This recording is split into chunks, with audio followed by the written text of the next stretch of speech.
Cukup subscribe dan aktifkan tombol notifikasinya, agar kalian tidak ketinggalan informasi seputar Timnas Indonesia dari kami.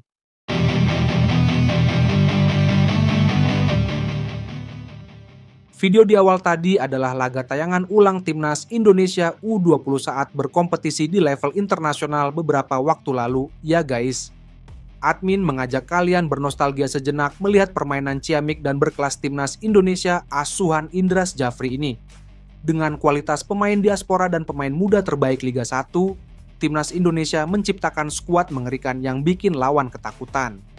Ini tentu menjadi moda berharga untuk Timnas Indonesia jelang tampil di Piala Asia U20 tahun depan di China. Admin berharap skuad asuhan Indra Syafri ini bisa berbicara banyak di Piala Asia nanti. Di sisi lain, Shin Tae-yong sempat merevisi pemanggilan Timnas Indonesia untuk Asian Cup 2024, sehingga ada 4 pemain yang harus tersingkir. Ada 4 pemain yang tadinya sudah dilepas klub untuk gabung Timnas Indonesia, kini menghilang dan tidak jadi memenuhi panggilan untuk ASEAN Cup 2024. Ternyata pelatih Timnas Indonesia Shin Tae-yong sempat melakukan revisi di detik terakhir sebelum memutuskan 33 pemain yang dipanggil. Revisi tersebut membuat 4 pemain tersebut tersingkir dari skuad sementara ASEAN Cup 2024. Mereka adalah Rahmat Arjuna, Bali United, Iqbal Gwijangge, Barito Putra, Ricky Pratama, PSM Makassar, dan Ferdiansyah, Persib Bandung. Hal ini dikonfirmasi oleh manajer Timnas Indonesia, Sumarji, saat dihubungi bolasport.com. Iya, memang kemarin itu ada beberapa klub yang sudah mengumumkan pemainnya, kata Sumarji. Suratnya memang sudah kami kirimkan. Namun, jelang pengumuman ada perubahan yang diminta Shin Tae-yong, tambahnya. Rahmat Arjuna awalnya dipanggil bersama Kadek Arel dan Made Tito yang sama-sama dari Bali United. Pada akhirnya, mereka merevisi hanya 2 pemain yang dipanggil yakni Made Tito dan Kadek Arel tanpa menyertakan Rahmat Arjuna.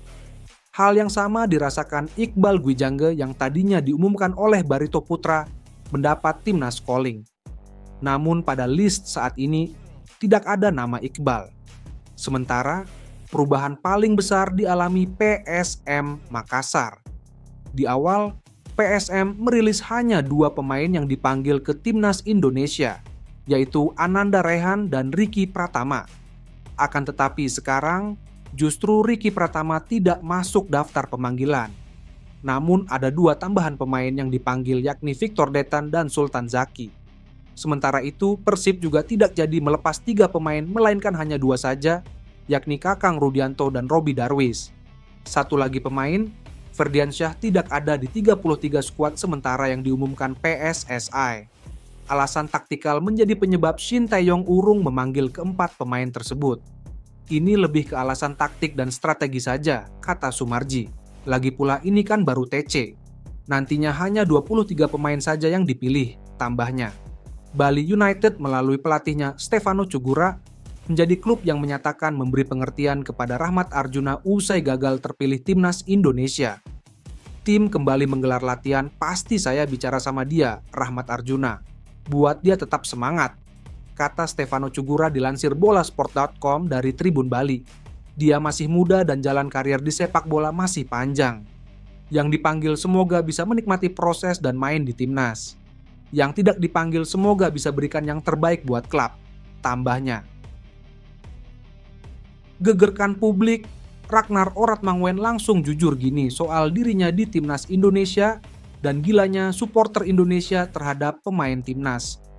Pemain 26 tahun tersebut resmi jadi pemain Timnas Indonesia pada Maret 2024. Debutnya terjadi saat menantang Vietnam pada 26 Maret 2024.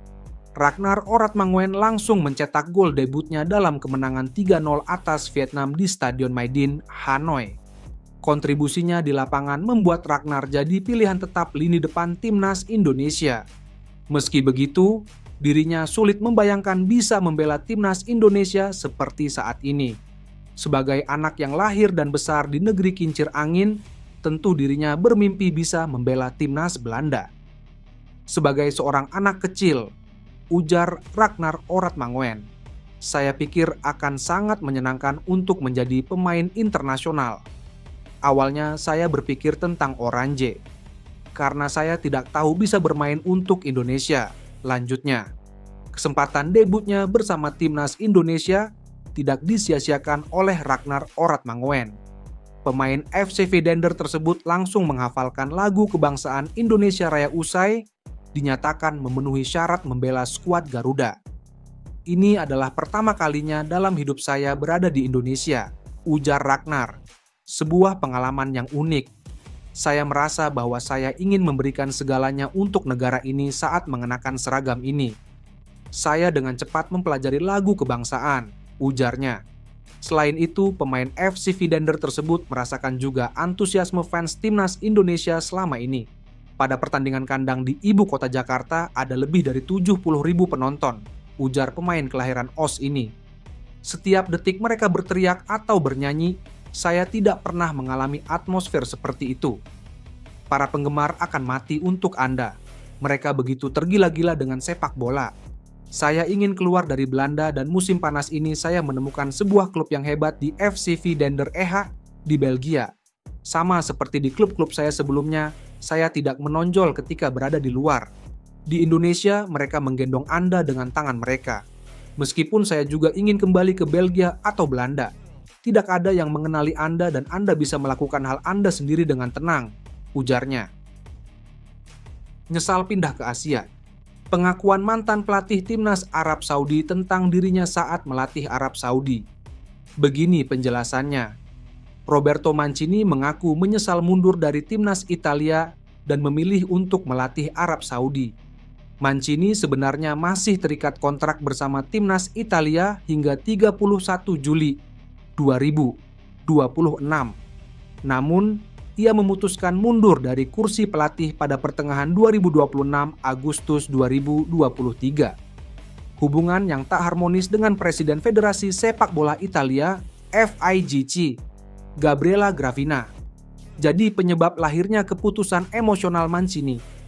Beberapa hari setelah mengumumkan mundur dari timnas Italia, Mancini resmi ditunjuk sebagai pelatih Arab Saudi. Sayangnya, mantan pelatih Inter Milan dan Manchester City itu gagal total bersama Green Falcons. Mancini dipecat tak lama setelah Arab Saudi ditahan imbang timnas Indonesia di Jeddah. Kini, pelatih berusia 60 tahun itu menyesali keputusannya. Meninggalkan timnas Italia adalah keputusan yang salah. Pilihan yang tidak akan saya lakukan lagi, kata Roberto Mancini kepada Il Giornale. Meninggalkan timnas Italia adalah pilihan buruk yang tidak akan saya lakukan lagi, ujar Mancini menegaskan lagi. Meski demikian, Mancini mengaku cukup menikmati kerja sebagai pelatih Saudi. Federasi dan semua staf pelatih selalu kompak dan saling berkolaborasi.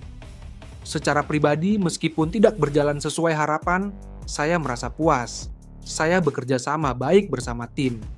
Semua orang menuruti saya dan saya rasa saya meninggalkan mereka fondasi yang baik untuk membangun sesuatu yang positif.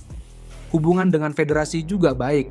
Selalu ada ketersediaan dan kolaborasi yang hebat, tutur Mancini. Sayangnya, karir Mancini di kursi pelatih timnas Arab Saudi tak berlangsung lama. Kontraknya diputus setelah gagal menang lawan Indonesia pada laga perdana putaran ketiga kualifikasi Piala Dunia 2026.